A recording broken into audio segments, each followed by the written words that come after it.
మాతృదేవో భవ. మనం ఈరోజు ఒక చక్కనైనటువంటి పద్యంతో అమ్మఒడి అనే పాఠ్యాంశంలో ఉన్నటువంటి భాషా పదాలకు అర్థాలు తెలుసుకుందాం విద్యార్థులు. పాయసాన్నము కన్నా పంచదార కన్నా, జున్ను గడ్డల కన్నా జున్ను కన్నా, కమ్మనైనట్టి నా భాష తెలుగు భాష, తేనె విరజిమ్ము నా భాష తెలుగు భాష.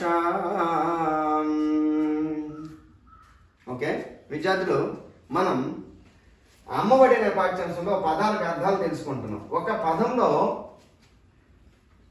పదం మారి ఇంకో పదం వచ్చేసరికి తెలుగులో ఎంత విచిత్రమైనటువంటి అర్థాలు ఉంటాయో మనము తెలుసుకుంటాం. ఇక్కడ కరము అంటే ఈ కరము అంటే చేయి. కమలాక్షుడర్చించు కరములు అంటారు. కమలాక్షుడు అంటే పద్మం వంటి కన్ను కలిగినటువంటి ఆ విష్ణుమూర్తికి నమస్కరించినటువంటి చేతులు అని అర్థం. కరములు అంటే కరం అంటే చేయి అని వచ్చింది.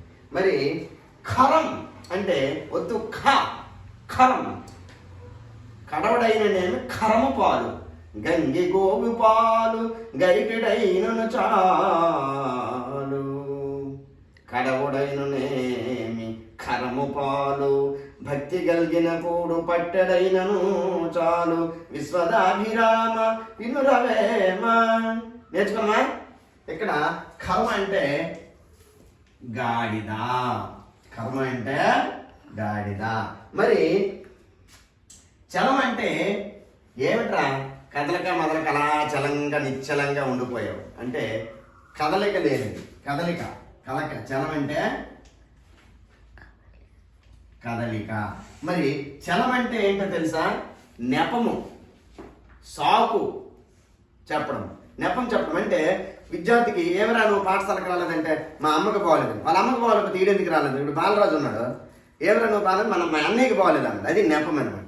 ఓకే, నెపం అంటే ఇక్కడ చలం అంటే నెపం లేదా వంక లేదా సాకు అని అర్థం వచ్చింది. మరి పథకం సాధించడం. పథకం ప్రపంచ వరల్డ్ కప్లో భారతదేశం పతాకం సాధించింది. పథకం అంటే బహుమతి. పథకం అంటే బహుమతి. మరి పథకం పన్నడం అంటే ఏంటి? మార్గం. పథకం అంటే